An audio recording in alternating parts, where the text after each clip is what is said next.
In the next few minutes, I'm going to show you the exact setup, the exact questions, and exactly what I said that worked in my interview, which got me a fully funded CSC scholarship. If you want to nail the interview and move to China, but 5 professors are about to judge you in front of a camera and there is no delete button, right? Whatever comes out of your mouth in that 20 minutes, that's your entire case. Now, most people walk in blind.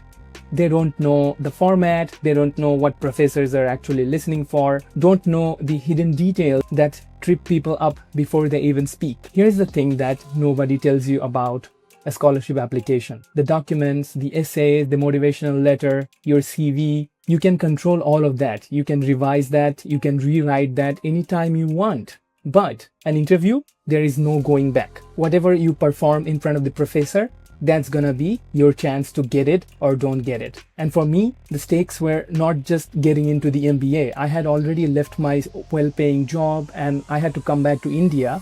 I had spent months building toward this particular moment. So when I say this interview terrified me more than the entire application process, I really mean it. So let's break down the format, right? First, who is actually in the room? Most people assume that it's one person asking you the question. It's not. It's not like the regular interview. The standard format is going to be a panel interview. 2 to 5 people, usually the faculty members, the program director, sometime admission officer or alumni. All of them are watching you, all of them forming an opinion at the same time of the interview. One-on-one interview does exist though, and usually for an initial screening and not for final decision.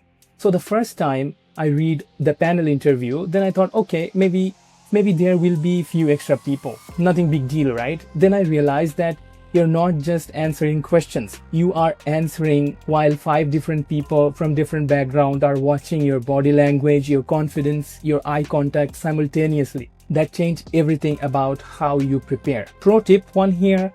When answering, don't just face the person who asked you the question. Rotate your eye contact across every panel member. Acknowledge all of them at the same time. It looks good. Let's break down the format. English versus Mandarin.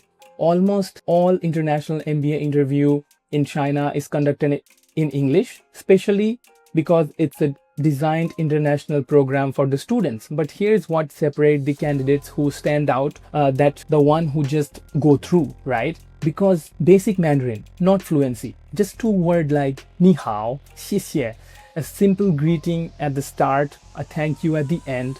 That 2-second gesture tells a panel something that your entire CV cannot convey, right? That you are already started adapting, that China isn't just a destination for you, it's a commitment. And if they ask you about your Mandarin, because they will, don't bluff. Be honest. Tell them that your plan, what is your plan? Like, my program is English taught, but I intend to take Mandarin classes for my entire first year. But they haven't asked me, no. If they ask me, I would tell the same. I believe honesty with a plan is always stronger than a claim that you cannot back it up. Now, technical setup. Now, this is the part that nobody talks about, and it almost completely caught me off guard. Like, if your interview is remote, which is the standard for the most international application, the technical setup is your first test. Before you even open your mouth, the panel is already evaluating you. Here is what I learned in the hard way. First is your background. It matters. Not just a wall, a clean, professional, distraction-free space, no mess, no random objects or blur filters. They want to see a real room, a real setup. It's more human approach. For me, I'd like to think so. Number 2 is lighting. It's not optional. If they can't see your face clearly, they're already distracted. I chose the window light to my front and not behind me. Front-facing light from a window in the afternoon was enough for me, and it depends on the interview timing as well. So look awake, look professional. Number 3 is your internet connection. Internet connection is your lifeline. I did a speed test the day before and then again 1 hour before the interview. If you freeze, if you lag, if your audio cuts out, that's not just a technical problem. That's a first impression problem. Number 4 will be testing your microphone with a real person, not just your own recording. Call a friend, ask them and test it out. I think it will work better. I did all that because I was not paranoid, because I knew that if the technical setup failed, none of my answer would matter anyway. So pro tip here, check your setup at least 24 hours before.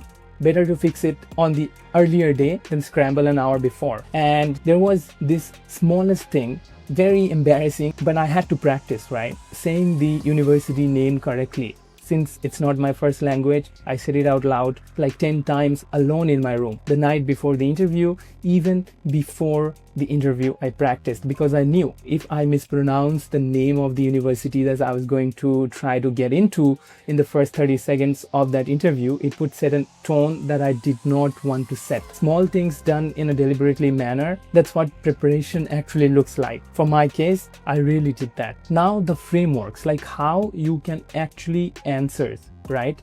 The question is very important for you to understand that I'm going to save the full breakdown of all the question for my part 2 video where I will discuss about the interview questions, but I want to give you something that you can use the framework, the structure behind my answer. Because here is what I figured out.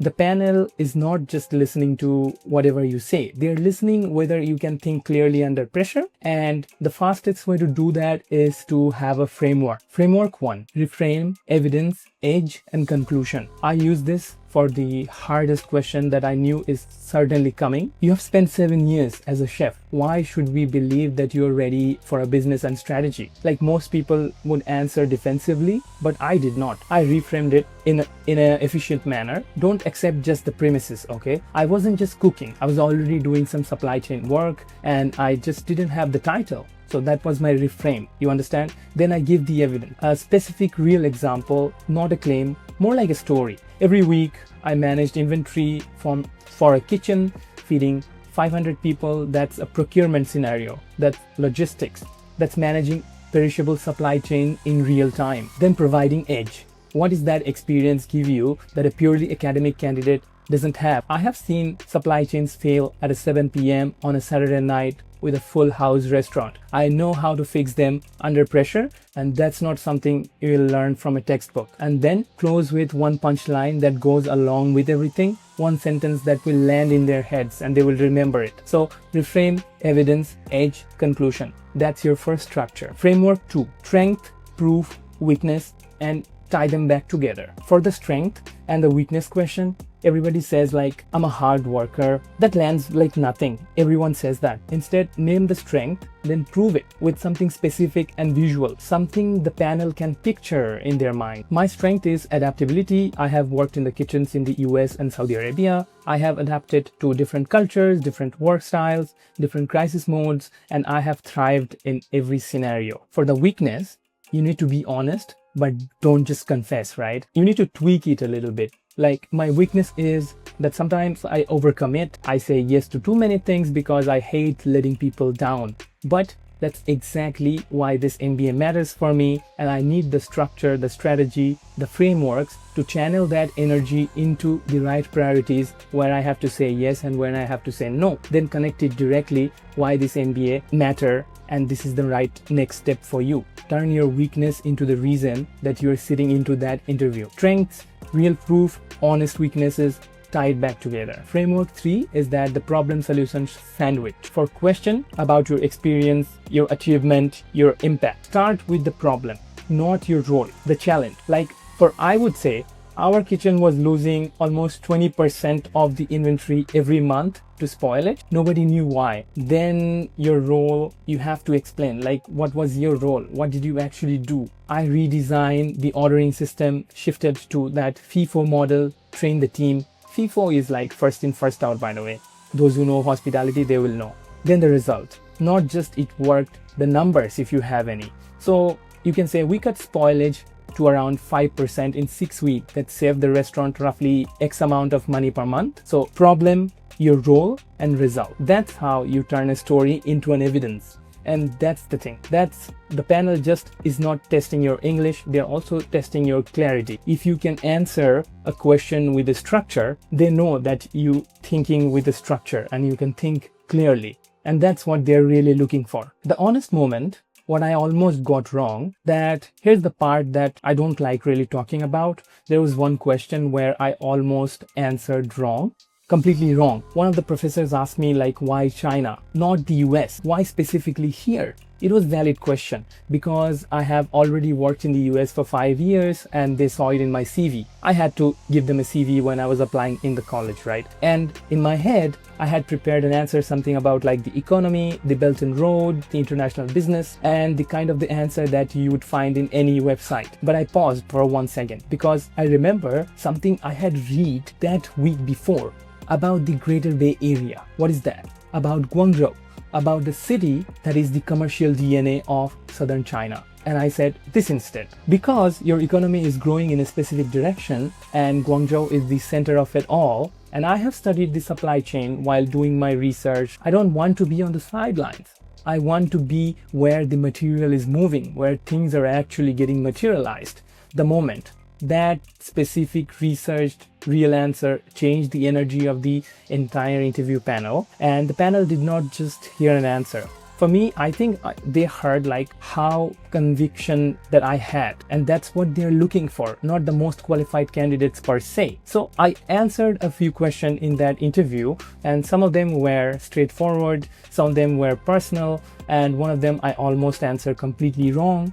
In part 2, where there will be another video, I am going to walk you through all the exact questions and what kind of scenario they are mostly looking for, what I said, what I almost said, and what actually got me the offer. And if you're preparing for a China MBA or a CSC Scholarship interview right now, part 2 is the only one that you really need. Subscribe so you don't miss it. And if this video helped you to understand what you're walking into, drop a comment below. Tell me which part that you didn't know before today, and I will see you in part 2.